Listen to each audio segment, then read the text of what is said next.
Projektą iš dalies finansuoja Medijų rėmimo fondas.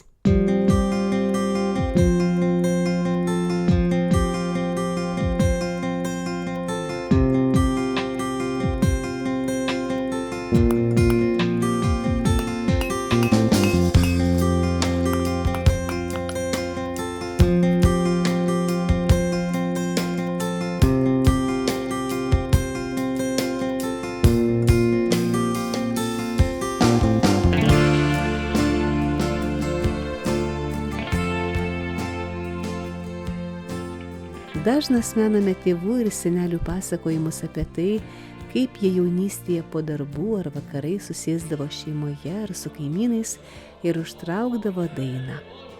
Daina ilsina, sakydavo jie, su daina gyventi lengviau. Siekiant atgaivinti tokius pasidainavimus su draugais, bičiuliais ir bendraminčiais, Kauno tautinės kultūros centras rengia vakarones, į kurias kaskart atvyksta folkloro ansambliai ir mylintys dainą svečiai. Seniau yra jau buvę, organizuodavo ir dainuokim ir šokim, tokios pasibuvimus. Jie buvo nutrūkę, tai dabar tiesiog, nežinau ar sunku buvo, bet buvo lengva tą konceptą sugalvoti ir atkurti tos pasidainavimus. Ir vienas per kitą, iš pradžių buvo vienas kolektyvas minty, kad ateitų daugiau žiūrovų, ne žiūrovų, bet kad ateitų iš miesto žmonių bendruomenės. Bet taip gavos, kad su kitais kolektyvas pašnekėjom, sako, tai gal jungiamės po kelis ansamblius. Ir dabar, man atrodo, tokia graži idėja, kad mūsų tikslas, kad kolektyvai labiau pasibendrautų, nes atrodo, kiekvienas galbūt užsisuka truputėlį pas save, o čia matos, kad jiems patiems gal smagu yra susitikti, padainuoti, daryti tą, ką jie mėgsta kartu. Nes trečiadieniais turiu Osinta savo repeticijas, Alda nežinau kada, bet čia kaip bendra repeticija. Šį kartą į vakarines pasidainuoti atėjo Vilniaus universiteto Kauno fakulteto folkloro ansamblis Osinta ir folkloro ansamblis Alda. Kolektyvų vadovės pasakoja, kad draugystė sieja visų pirma ansamblių vadovės. Mes draugaujam su vadovėm. Viena vadovė mano, mes kartu mokėmės konservatorijos su viena vadovė, tai aš jau ją pažįstu su Ramune Pičiulienė. Tai aš ją pažįstu jau daug metų, tiesiog šeimos draugai, aš prisimenu jinai su savo vyru, jau kaip sakoma, amžinatilsi, su savo vyru jie buvo mano vestuvėse maršalkos. Tokį vaidmenį vaidino. Daug metų mes bendraujam su Ramune, o su Baniulienė tai tiesiog neseniai susipažinome. Auksė yra vadovė, kuri nuo ankstyvų laikų kartu mes dainavę ir vieną kolektyvą turėję net. Ir iš tikrųjų tos dainos mums pažįstamos yra. Ir labai kai kurios tokios jau seniai įdainuotos ir mėgiamos iš tikrųjų tą, ką jie dainavo. Tai vienas labai didelis pliusas ir už tai ir norėjosi, kad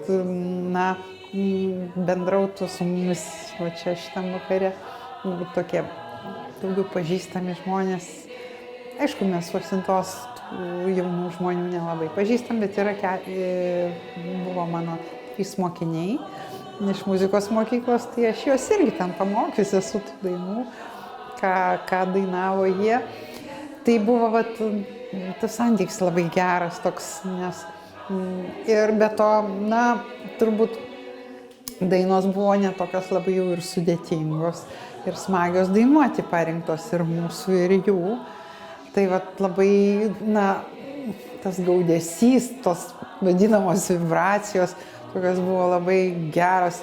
Tiesiog pasikrovėm, turbūt išsivalėm, visokių čia minčių, ar ne? Bet iš tikrųjų, taip dabar stoviu ir taip, gera, atrodo, kaip gera labai darbą kažkam tai padarius. Nei ten padarėm, nei ką, nei dirbom, nei suprakaitavom, nei akmenis tampėm. Bet, matyt, dvasiniai dalykai tokie vyko labai, labai malonus ir labai buvo smagu iš tikrųjų. Ir dėl to, kad jaunesni už mus ir kad mes galim kartu visą tai daryti, nesam dar labai toli nuo jų nužengia.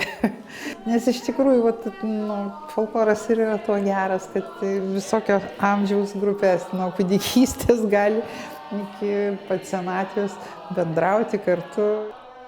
Abu ansambliai atsinešė dainas iš savo repertuarų, tas, kurias jiems norėjosi padainuoti su visais. Kai nusprendėm čia dalyvauti, tai pradėjom rinkti, kokias dainas norėtumėm padainuoti. Tai iš tikrųjų, ko gero, išsirinkom tas, kurios yra mieliausios, mylimiausios, gražiausiai skambančios. Specialiai nieko nesimokėm, aišku, atmetėm kalendorinės švenčių dainas, ten Kalėdų, Advento laikotarpio dainas, vėlinių dainas atmetėm. Ir dar galvojom apie tai, kad tos dainos turėtų suintriguoti ir tos žmonės, kurie ne folkloristai. Kad jos irgi būtų šiek tiek tokios lengvai padainuojamos, pakartojamos, šiek tiek tokios ir smagesnės galbūt. Na ir dar, kadangi artėja Velykos, tai 2 velykinės dainas padainuosim.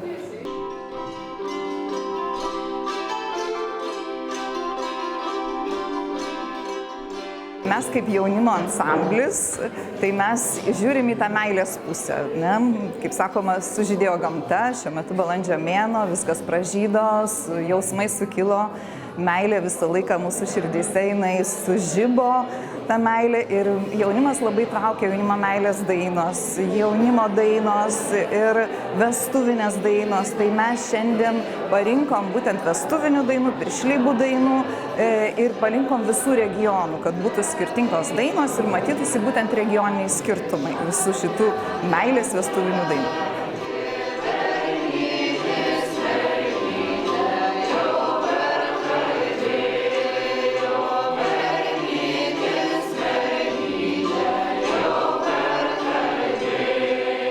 Žinot, aš tikiuosi labai stiprios pozityvios energijos ir kad žmonės išsineštų ir išeitų skraidydami nuo dainos, kad jie skristų.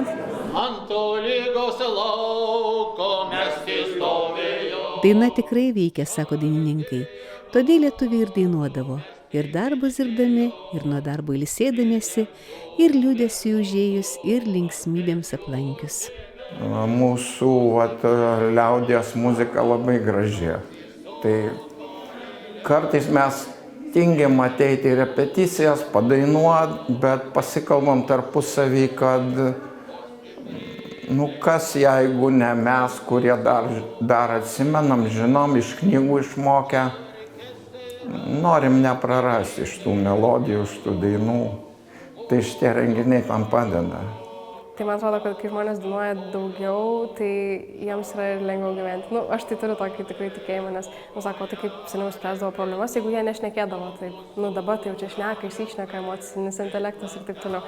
O seniau, atrodo, to nebūdavo, tai jie tiesiog dainuodavo. Tai man atrodo, čia yra toks, tie, kurie dar neatrado savo tokio atsipalaidavimo būdą, savo sunkios dienos darbų paleidimo būdą, tai man atrodo, čia yra labai tinkama vieta. 2025-ieji atmintini lietuvių liaudies dainų metai. Tad tokios vakarinos, tokie pasidainavimai atspindi ir šių metų paminėjimą.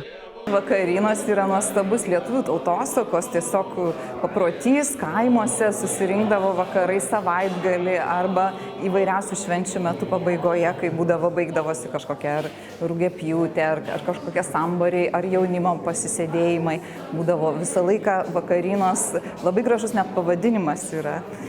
Iš tiesų tai yra didelė tradicija, ją reikėtų atgaivinti, dažniau daryti su žmonėmis kartu ir mes kažkaip šie metai yra tikrai ypatingi metai, kad galim pradėti dainų metus pasitikti tokiamis nuostabiamis vakarinom.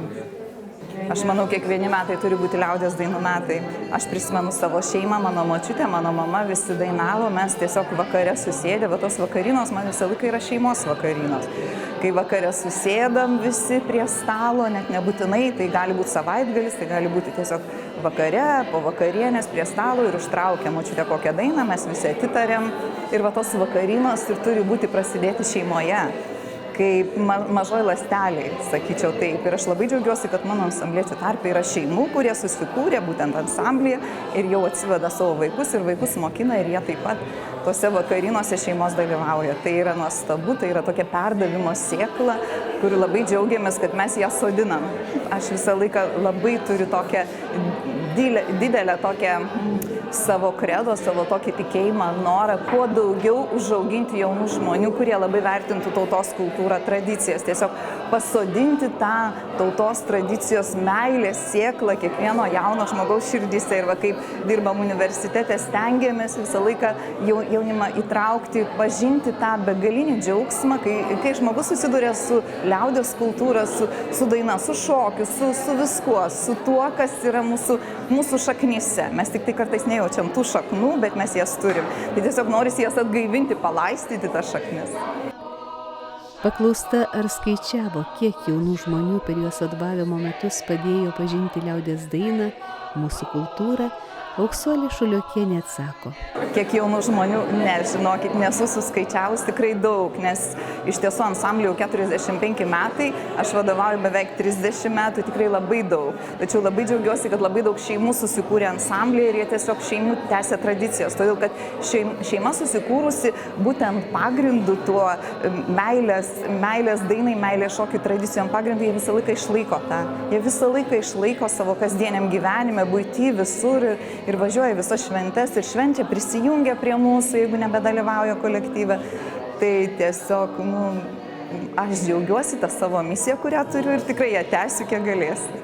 Aš džiaugiuosi, kai manęs klausia, ką aš norėčiau daryti, aš sakau, aš tą patį, ką darau, labiausiai norėčiau daryti, nieko kito.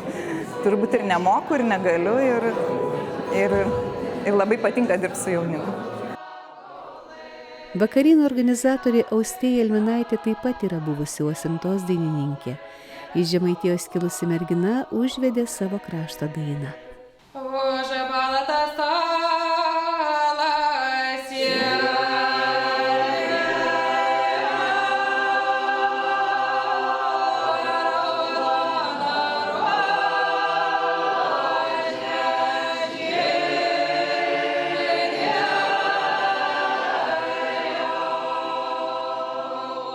Jaučiuosi, kad esu folkloristė.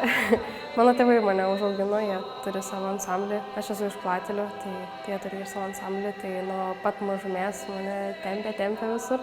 Ir repeticijas, ir koncertus, ir festivalius. Tai buvau, su tuo užaugau. Tai dabar darau, nes kitaip neišeina. Aš sėdėdama čia, kiekvieną kartą ateinu su tokiu jauduliu, kažkaip man taip rūpi, kad būtų žmonėms gerai, kad jie turėtų gerą laiką. Ir tikrai dabar matosi ir žiniasklaidoje, kad oi, čia daug tų renginių ir vieni organizuoja, ir kiti atrodo, oi, tikrai tiek nebūdavo. Tai tokį pojūtį, kokį turiu čia dainuodamas su tais kolektyvais, manau, kad verta jį patirti tikrai dažniau. Ir labai džiaugiuosi, kad vyksta šitie pasidainavimai. Taigi pasidainuoti susitiko 2 kolektyvai, kurie atsinešė savo dainas ir tos dainos tą vakarą sujungė ir juos, ir atėjusius svečius. Čia nebuvo žiūrovų. Kiekvienas apsilankęs vakarinuose buvo dalyvis ir dainavo su visais kartu. Pirmiausia, Alda pasakė, mes jau norim pas jūs atvykti, nes buvo su Žaisa vadovės čia pas mus jau rudenį buvo pas mus, o dabar sako, mes jau norim, tai tada galvojam, kas jiems artimiau būtų, su kuo jie galbūt ir labiau bendrauja, geriau sutarė. Tai taip pakvietėm Osinta raginosi, tikrai kelis mėnesius kvietėm, sakom, gal jau dabar. Tai va, matyt, laukia, kol Alda prisiruoš, tai kad galėtų kartu dainuoti kolektyvai. Tai nebuvo tyčia.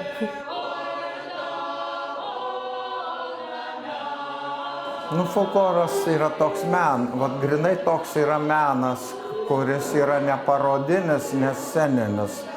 Aš visą laiką galvoju apie tos renginius, kurie būna scenoje, lyg ir folkloras, bet man mielesnis yra šitoks būdas, kai jis yra tikresnis, natūralesnis, nes žmonės,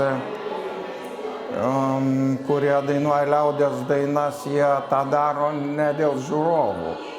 Dažniausiai tai yra menas dėl savęs. Pavyzdžiui, šokėjai tai šoka tam, kad jiems smagu, kad jie po darbų dar kažką nori pajudėti, susipažinti, susidraugauti. O kartais tai tą meną mes paverčiam į tokį scenos, kad susirinkite žiūrovai ir jūs žiūrėkit, kaip mes šokam. Tai čia vat buvo toks vakaras, kurį aš vertinu kaip natūralų, kad žmonės susirinkom, nelabai pažįstami, bet bendram ratelį jau susipažinom, pasisukom, pasikalbėjom, padainavom. Tai tokių renginių reikia, kur ateina žmonės ir gali dalyvauti, o ne žiūrovais būt. Tai čia pavyko, man atrodo, geras renginys. Manyčiau, kad tai yra tikrai toks prasmingas renginys, nes ta liaudies mūsų daina visko toliau, to labiau nueina kažkur tai į šoną. Kuo toliau, to mažiau suprantama. Tai Tautinės kultūros centro toks renginys, jisai vis tiek neleidžia pamiršti. Ir suvienyje ansamblius, mes vieni kitus pamatom. Gal ateis žmonių, pasidainuos kažkas, tai gal kažkam bus svarbu, gal kažkas kažkur nuneš ir padainuos kažkam. Tai. Nes iš tikrųjų tai daugybę kartų kalbam apie tai, kad mūsų dainos tai yra prasmingos dainos. Jos yra apie kažką, apie gyvenimą, apie gyvenimo sunkumus, apie kažkokią simboliką tose dainose slypi ir mes iš tikrųjų tą simboliką dabar jau mažai kas supranta. Ir aš pati aiškinuosi kiekvieną kartą, kas yra simbolika ir kas toj dainoj norima pasakyti. Nes kas buvo prieš 200-300 metų, ką žmonės norėjo išreikšti dainą, tai mes jau tikrai nebesuprantam, o jau nedaugdie sutartinėse, tai iš viso ten tiek daug tų žodelių tokių ir kartais vaikai ar ne vaikai ima paklausyti, tai kas tai yra, apie ką čia, kodėl tie žodeliai tokie. Ir tu negali paaiškinti, nes ir mokslininkai nebepaaiškino.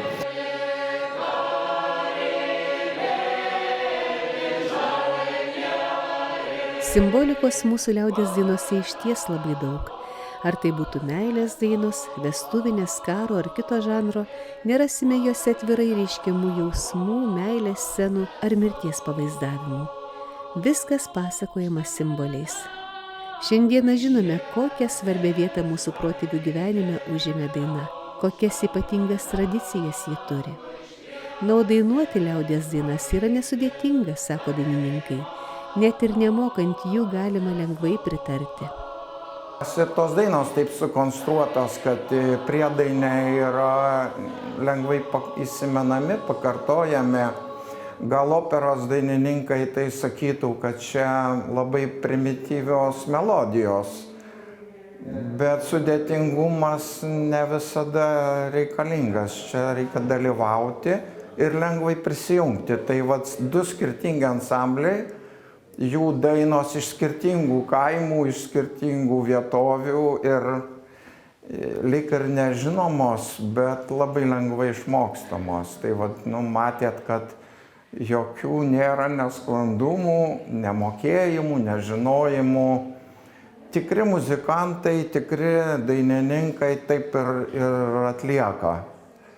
Ir visam pasaulyje liaudies menas toks ir yra. Ir už tai ir vertinamas, kad susirenka muzikantai, kad ir bliuzo kokie gitaristai ir jie gali kartu groti. Tai čia nuostabus dalykas. Tai šį vakarą taip ir buvo.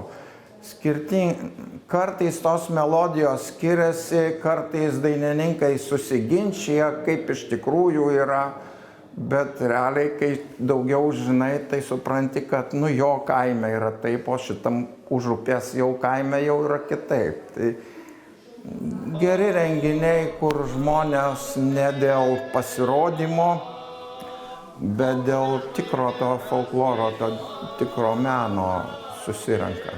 Nu, kaip tu pradedi dainuoti ir tu moki, ir tu žinai, ką tu dainuoji, tai tada iš tikrųjų labai gera. Labai. Tai va. Ir nebūtinai reikia tų tokių linksmų, kažkokių modernesnių, nebūtinai reikia šiuolaikiškesnių, tos pačios archaiškiausios, tokios tęstinės, tai jos, man asmeniškai pačios gražiausias. Aš prisimenu, kai mes su vaikais ir su Alda keliavom į Kroatiją 16 metais ir vaikai bituliečiai sako, autobuse sėdėdami, mokytoja, padainuokim tų dainų, tų pačių gražiausių, tų liūdnų. Taip gera buvo.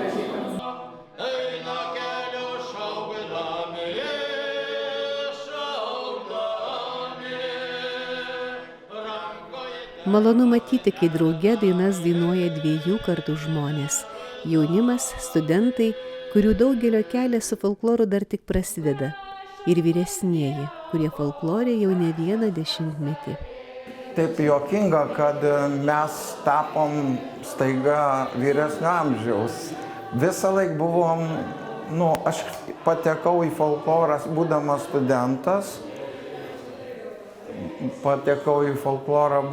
studentas. Ir būdavau visada pats jauniausias. Nieko nežinantis, viską besimokantis. Bet mes studentai rinkom kraštotyrą ir tada aš pamačiau tikrą kaime gyvenimą, buvau nematęs.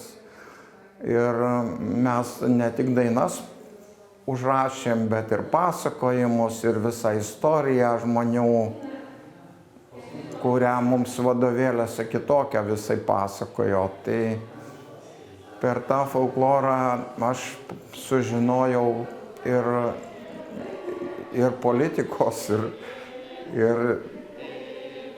ir tikros istorijos. Didžiulė pagarba ir padėka tiems, kas dalyvavo ekspedicijose, rinko ir užrašinėjo liaudies dainas, kitą tautosaką.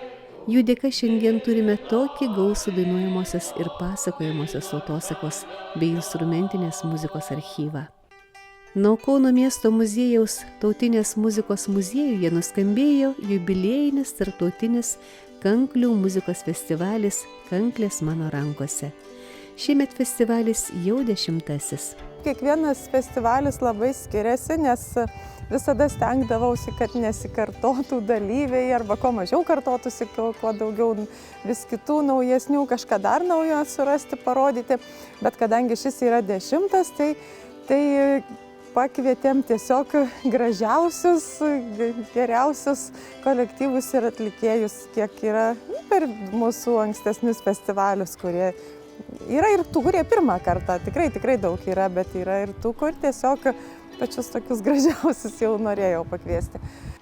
Pirmieji renginiai buvo mažesnės apimties, bet netrukus Kanklės mano rankose išaugo į respublikinį, o vėliau ir tarptautinį festivalį. Pirmi festivaliai, aišku, buvo mažesni ir buvo gal daugiau eksperimentų, bet iš tikrųjų kiekvienas festivalis eksperimentas yra.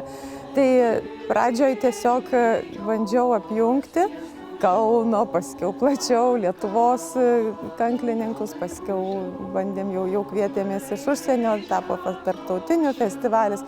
Per tos 10 metų 2 kartus mūsų festivalį labai papuošė tarptautinis Baltijos šalių styginių skambinamųjų muzikos instrumentų simpoziumas, kuris vyksta kas keletą metų vis kitoj šaly, Lietuvoje, Latvijoje, Estijoje, Suomijoje. Ir per tą laiką 2 kartus jis vyko pas mus mūsų festivalio metu. Tai yra tokia konferencija, mokslinis daugiau renginys, kuris sukviečia iš mūsų minėtų šalių šitų kanklių tipo instrumentų tyrinėtojus, bet ir atlikėjus. Bet kas yra įdomu ir taip išskirtina, kad tyrinėtojai visi čia, kurie dalyvauja, yra kad tuo pačiu ir praktikai. Tai jie skaito pranešimus, pristato savo tyrimus naujus, bet ir groja. Ir tikrai būna įspūdingi tada koncertai, vakarai festivalio.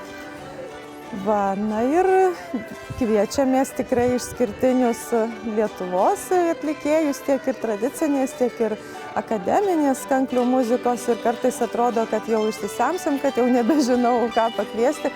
bet vėl randu, vėl atsiranda ir tiesiog matyt, nežinau, visko sužinau, plečiasi tas akiratis ir ryšiai. Festivalis tikrai jisai keičiasi kitoks ir, na, tiesiog ir gražėja, nes ir atlikėjai iš tikrųjų tobulėja.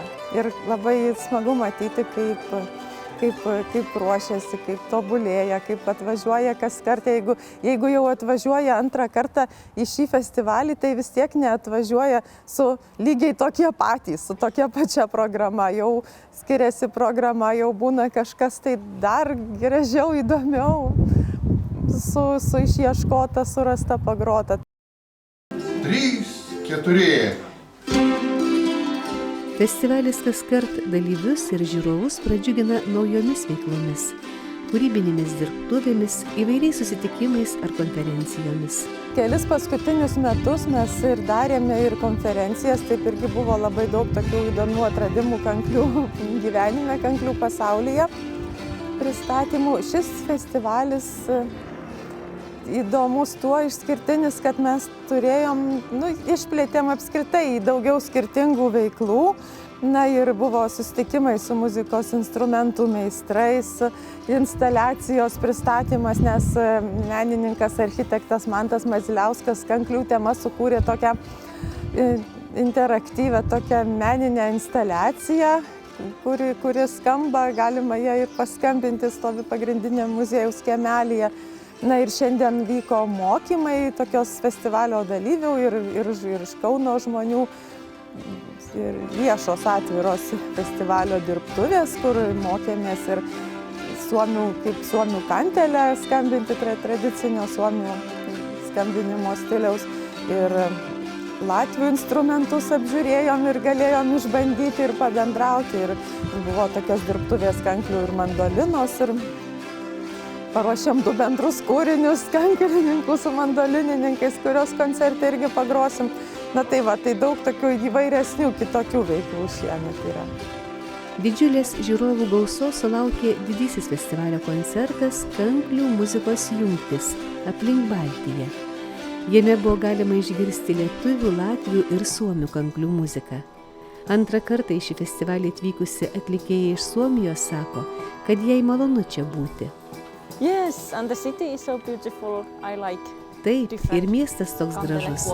Man patinka skirtingos kantelių, kuoklių, kanklių tradicijos, tad labai įdomu pamatyti ir išgirsti skirtingus instrumentus ir jų muziką. Pernai aš čia surengiau prezentaciją šiame festivalyje, o šiemet praktinį seminarą. Ir abu metus aš grojau koncertuose, tad smagu sugrįžti. Paklausta, ar turi panašumų suomių kantelės ir lietuviškos kanklės, atlikėja sako. Taip, panašios. Tik skirtumas tame, kad Suomijoje vietoj šios technikos mes skiname stygas. Taip. Bet taip pat naudojame ir kitą striumingo techniką. Šiandien grosiu labiau modernesnio požiūrio variantą. Todėl su savimi turiu šią blizgančią aprangą. Mes grosime elektroninę kantelių muziką. Aš dariau daug akustinių dalykų. Ir dabar aš čia su savo grupe. Mes grosime elektroninę muziką. Dalyviai sako, kad festivalis yra puikia vieta ne tik muzikavimui, bet ir susitikimams bei bendravimui su bičiuliais ir kolegomis.